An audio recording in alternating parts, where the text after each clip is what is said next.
Durham Incorporated. We're the nonprofit operator of this great facility, which is owned by the city of Durham. And it's truly my pleasure to welcome all of you here tonight. And I'm truly honored that the Ava Gardner Museum approached us to host this dedication ceremony tonight. And it really is an honor for us to do this here in the Connie Moses Ballroom. The Carolina Theatre is celebrating our own anniversary in the coming months. This building will turn 90 years old on February 6th. It was named Durham Auditorium when it opened in 1926. Was renamed the Carolina Theatre 3 years later, and since that time has hosted live performances and film. We're the last of Durham's downtown theaters. At one time there were 13. The Carolina Theatre was nearly torn down in the 1980s, but thanks to the efforts of some dedicated volunteers with a passion for their cause, we're still here.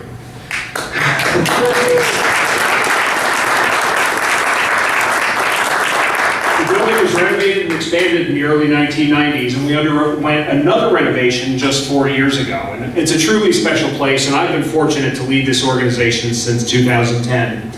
Now, I grew up in a family where Frank Sinatra's music was prevalent, and I'm extremely proud to say that I had the opportunity to see him perform live back in 1988 in Philadelphia on the Ultimate Event Tour with Sammy Davis Jr. and Liza Minnelli, and I believe you were there too that night. I was in college at the time, and my excuse for going was to take my parents to the show as an anniversary present, but the truth is I really wanted to be there myself. So all these years later, it truly is a privilege to welcome Frank Sinatra Jr. to Durham and to the Carolina Theatre. I'd like to personally thank him for such a wonderful tribute to his father, who meant so much to so many of us. And with that, I'd like to introduce Deanna Brandenberger, Executive Director of the Ava Gardner Museum, and thank her for making this possible tonight.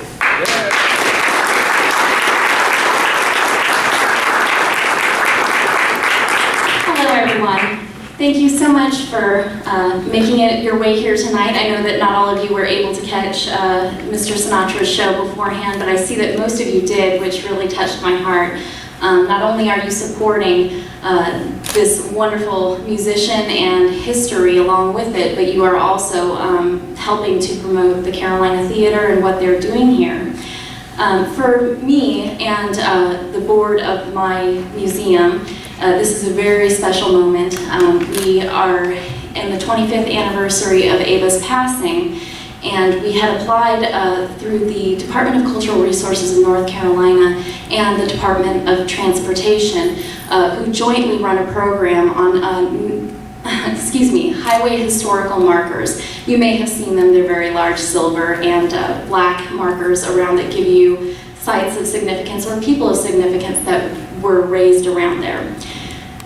This program only exists because people like you support it, and the more that we promote this, the more that we acknowledge our cultural heritage, the longer that these things can continue to happen. And so it is very important for everybody to be involved in that, and I thank you all for showing up here at nearly 11 o'clock at night in order to do that, as well as honor Ava and Frank Sinatra.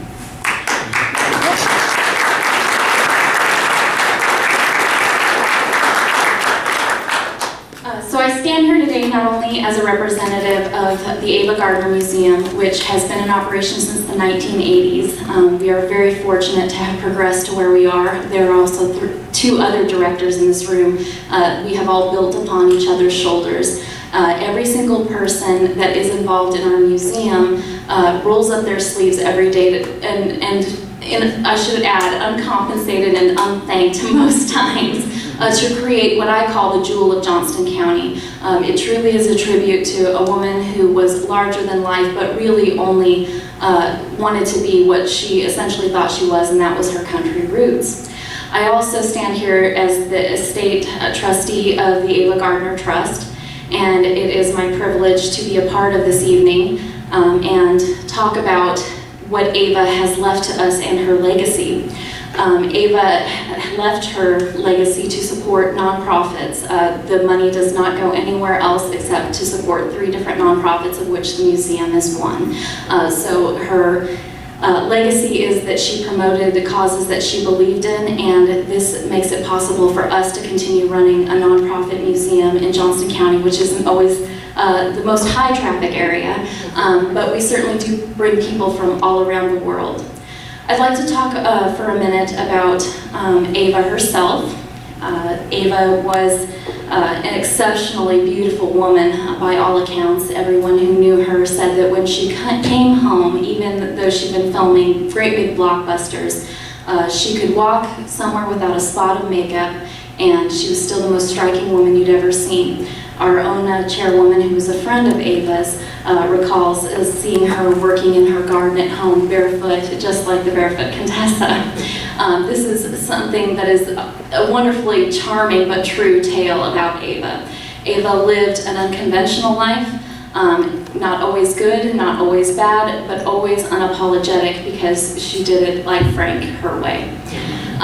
Ava is one of the lasting figures of the golden age of Hollywood. She's currently ranked the 25th most popular actress of all time by the American Film Institute.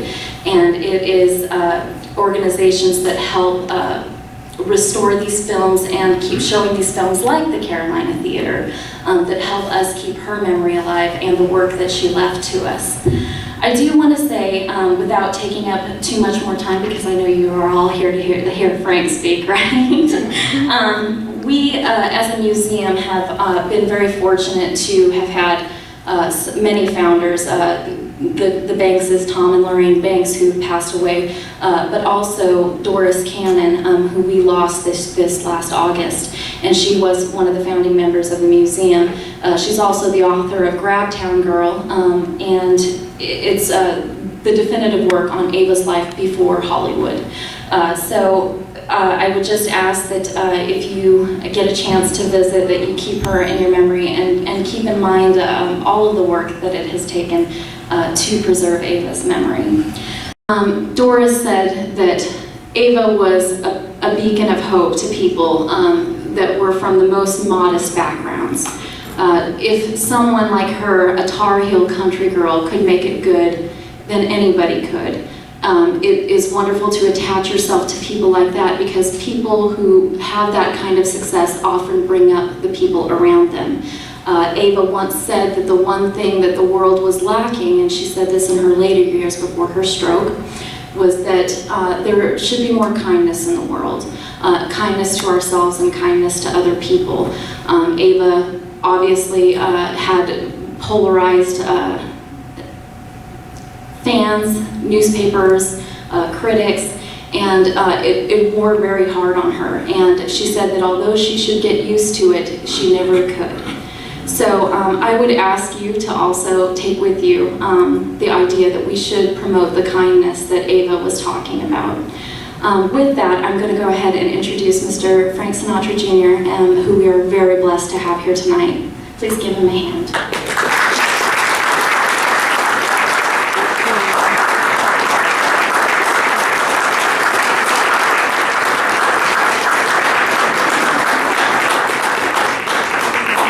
Thank you all very much. You are very kind. Those of you who came to our show tonight, I'm delighted. Let us begin. This is going to take just a few moments.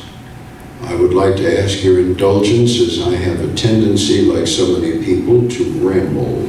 And if I start rambling too much, somebody put a hand up, and it will stop me.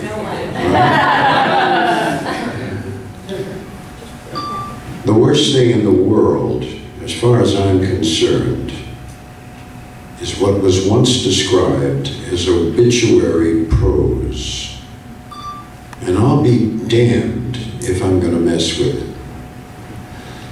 I've been thinking for weeks, since I learned that I was supposed to speak to you tonight. Why? I have no idea.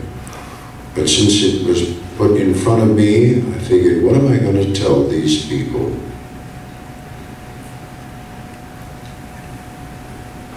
Let us examine the status of the motion picture industry, subdivided by Hollywood, by the press, by the media, and everything else, during the great years of Ava Gardner and her contemporaries.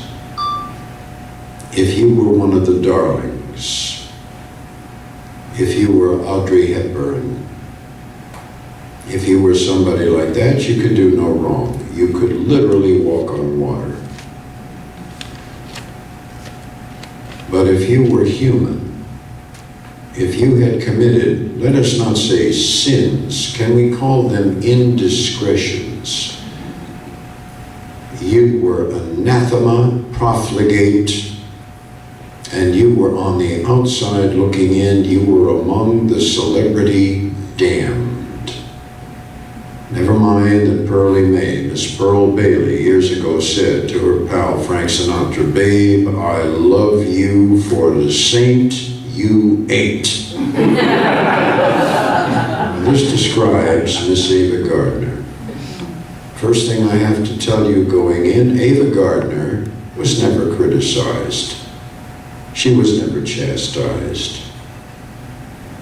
She was absolutely damned maligned. Everything she did, if it had a value of 2 on the attention scale, for her it was 22.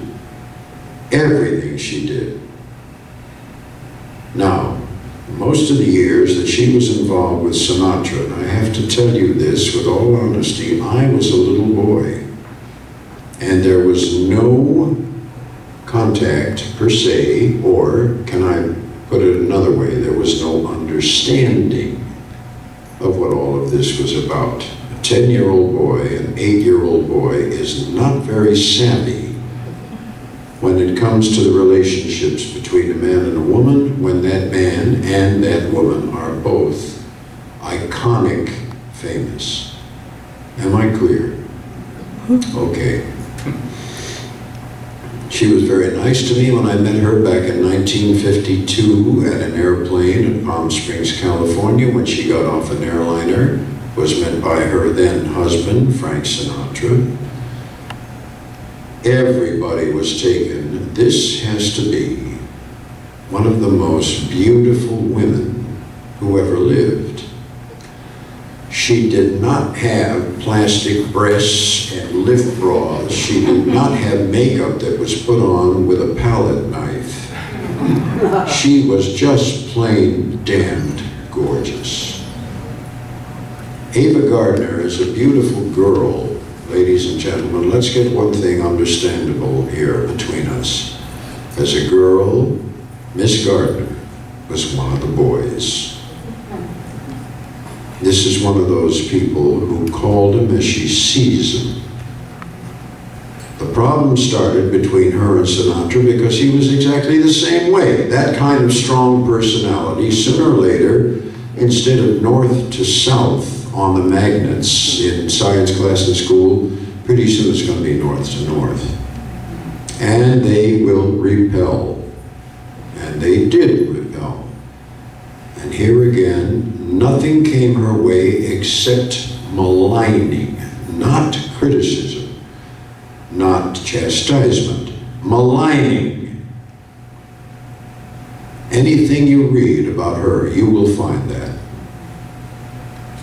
One of the things Ava Gardner never was dishonest. She was a straight shooter. She called him as she sees him. As a little boy I met her, I knew nothing about her. My sister Nancy was delighted with Miss Gardner. Miss Gardner taught her how to put her lipstick and her makeup on as Nancy was becoming 12, 13. Not a bad notion to learn, ladies, about rudimentary makeup from a 5+ movie star.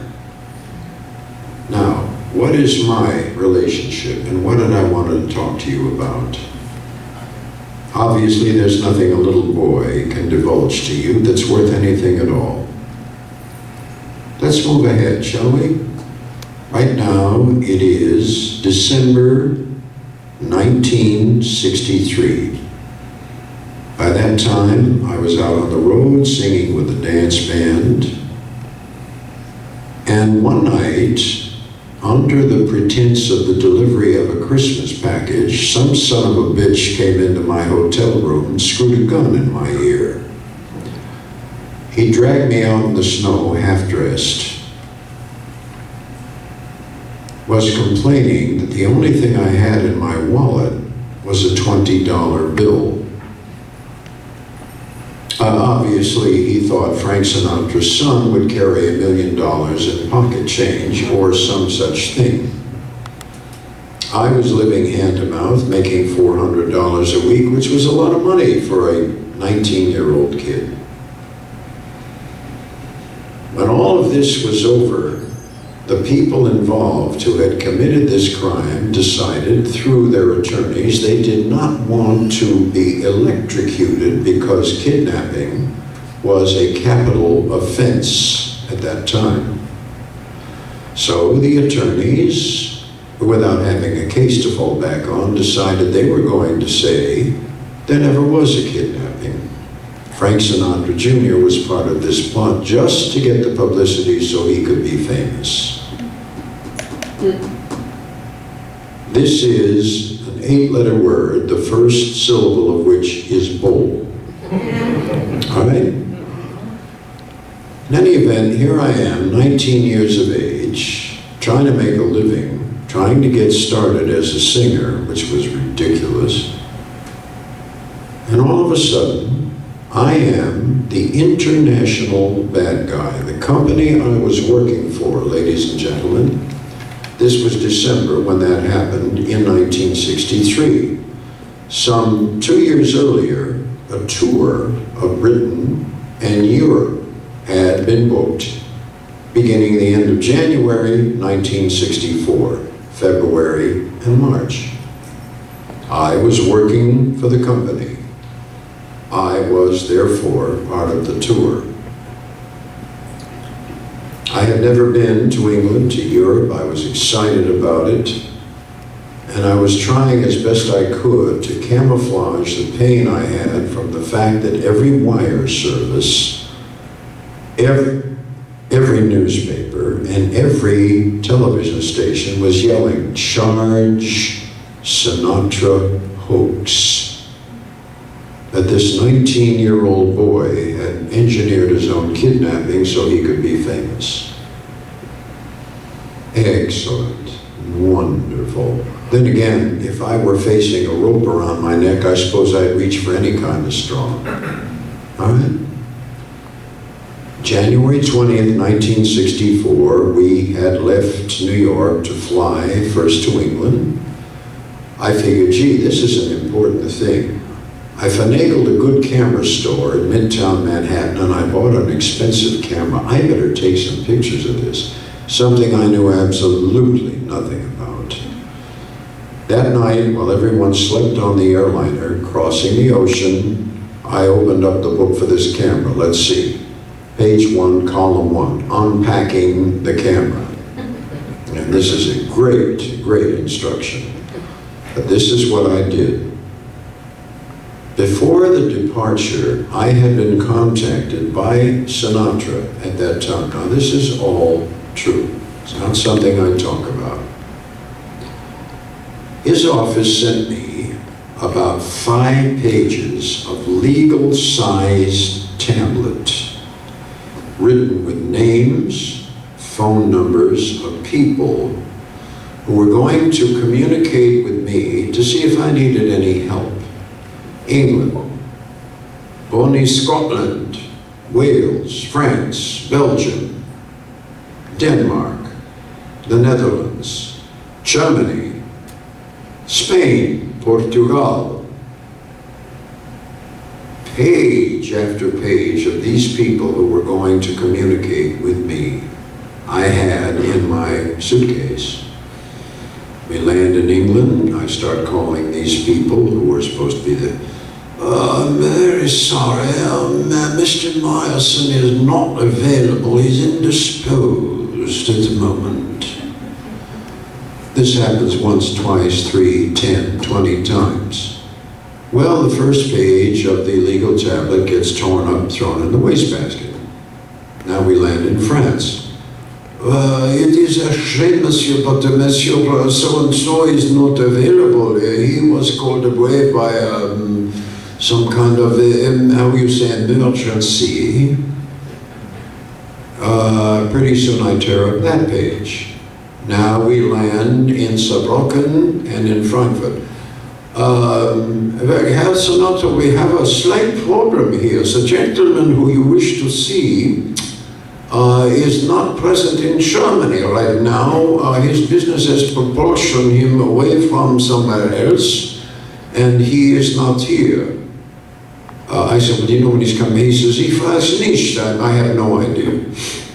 Well, another page of that nice big cushion of legal tablet pages gets torn up and thrown in the wastebasket. Finally, we land in Madrid, the last stop.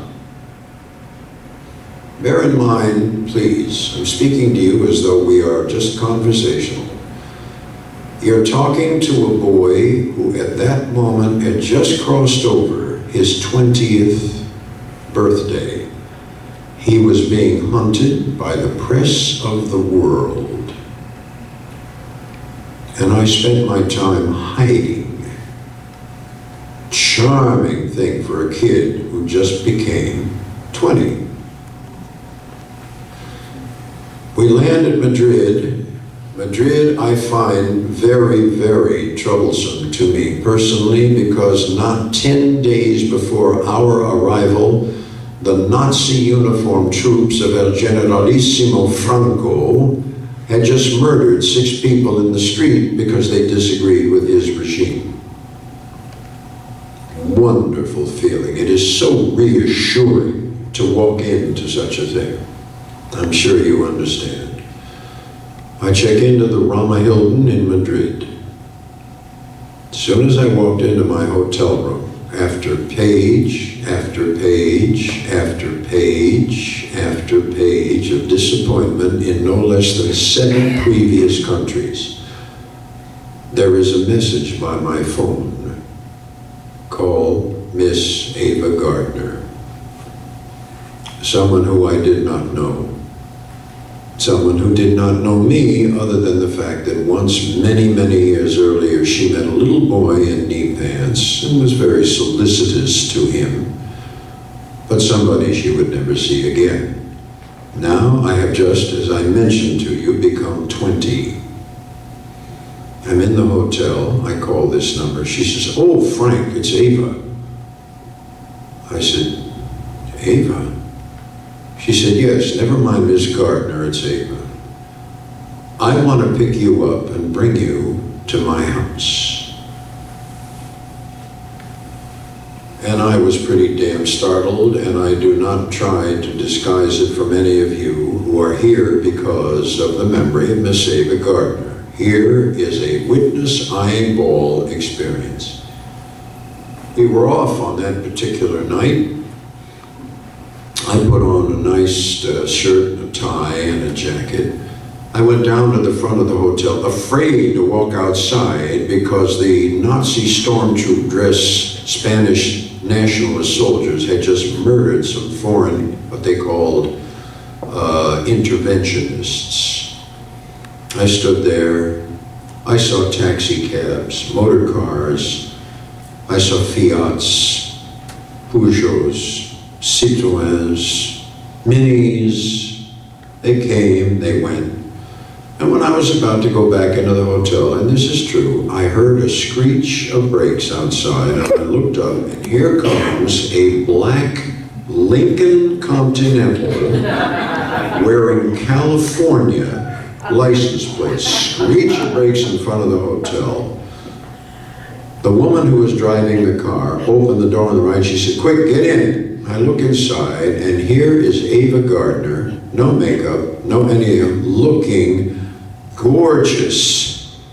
She is wearing a white shirt tied in the midriff, black pants, no shoes, driving the car barefoot, and the car has California license plates.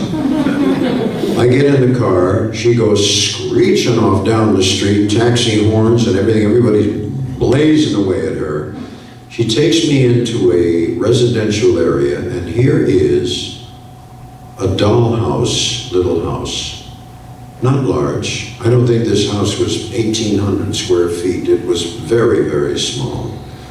She takes me into this wooden living room with wooden panels with a lot of wainscoting, beautiful carved wood.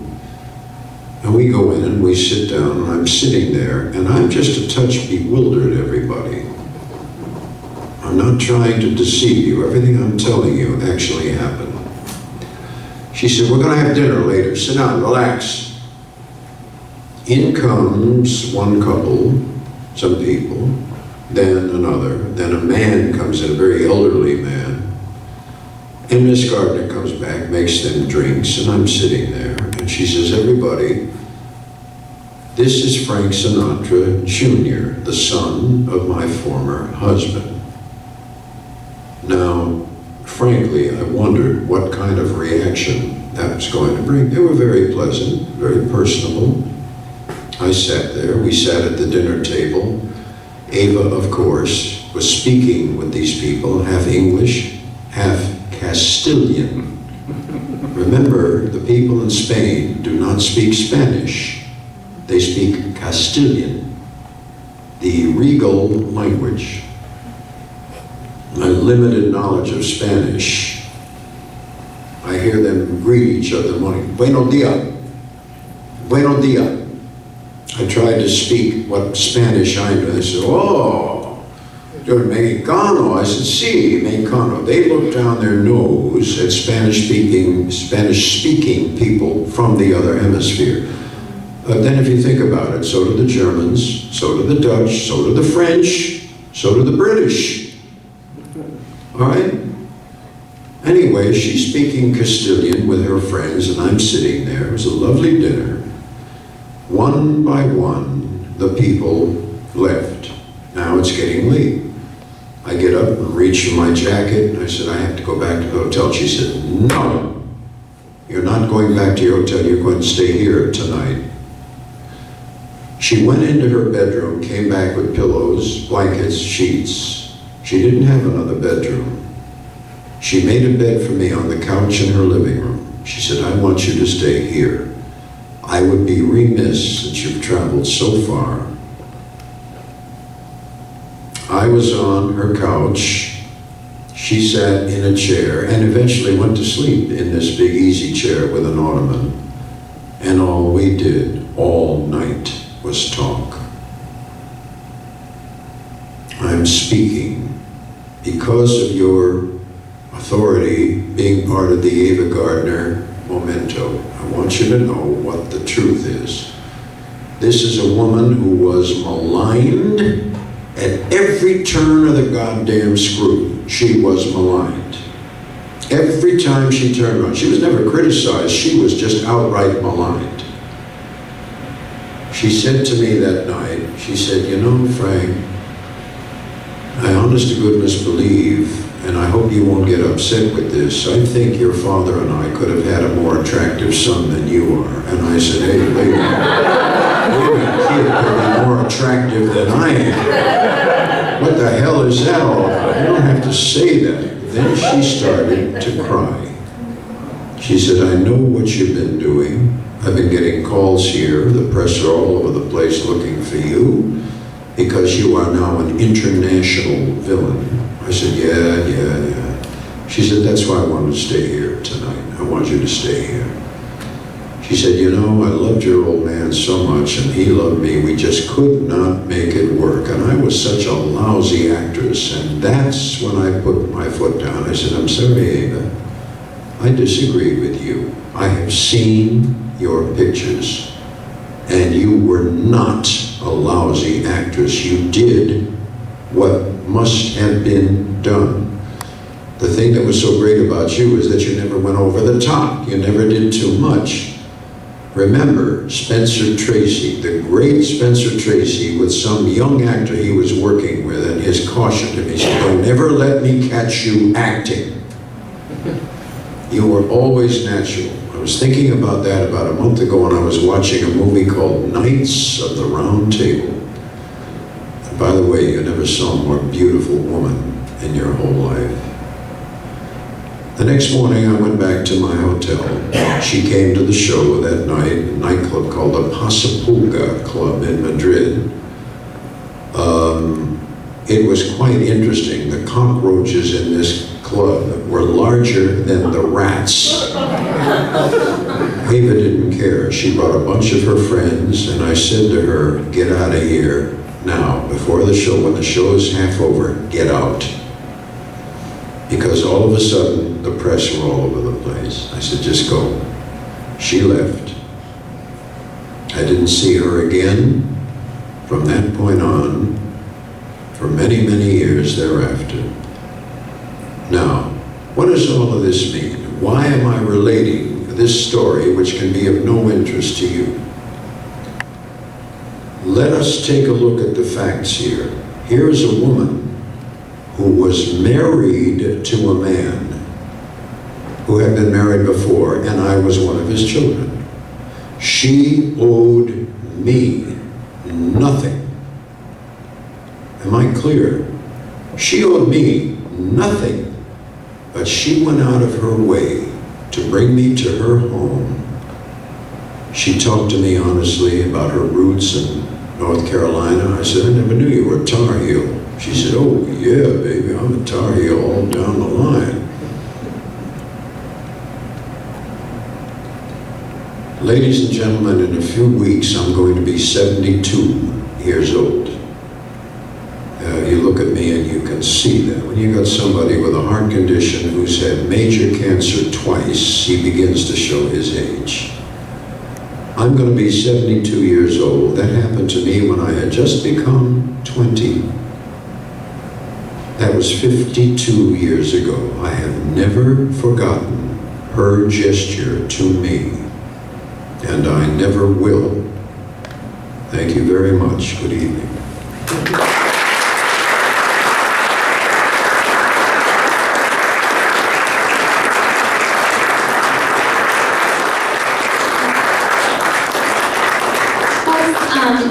Mr. Sinatra and his team have to get on the road, so we will be unveiling this marker right now very quickly. And I would like to call up my board chairwoman, Miss Mary Helen Wyatt, and a board member, Mr. Rick Loss.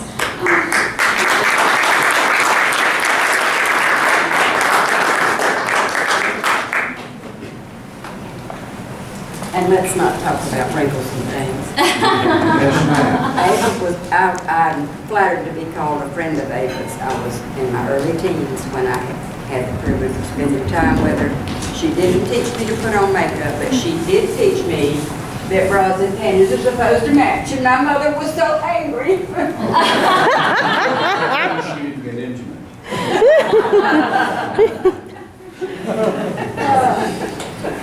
We want to thank you so much for acknowledging us, for being a part of us, and we feel that you are a part of us. My pleasure. We are so proud of our Ava and what And you she should be. brings She to was our a great community. star, and she was a very honest person. And I never saw her with shoes and makeup either. She was a very honest woman. Absolutely. Yes, ma'am. Absolutely. A real dream. Mm-hmm. We have a small gift for you that we hope you will enjoy. Thank And you. we want to thank you for being a part of us. Thank you very much.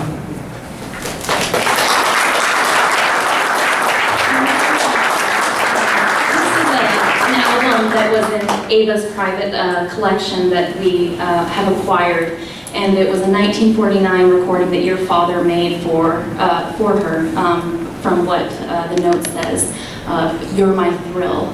And so it was on a 78 RPM vinyl.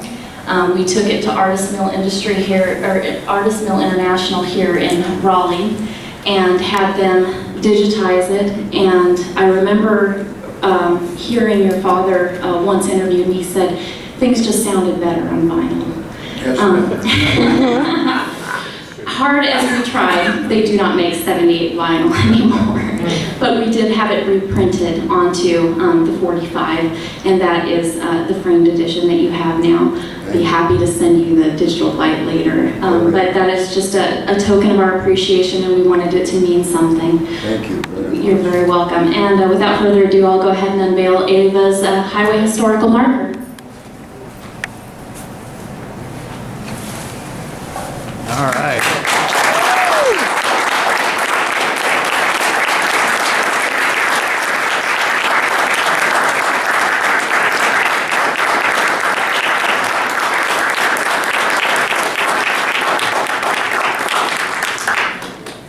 Now, as I said, folks, Mr. Sinatra and his crew have a very long trip before them.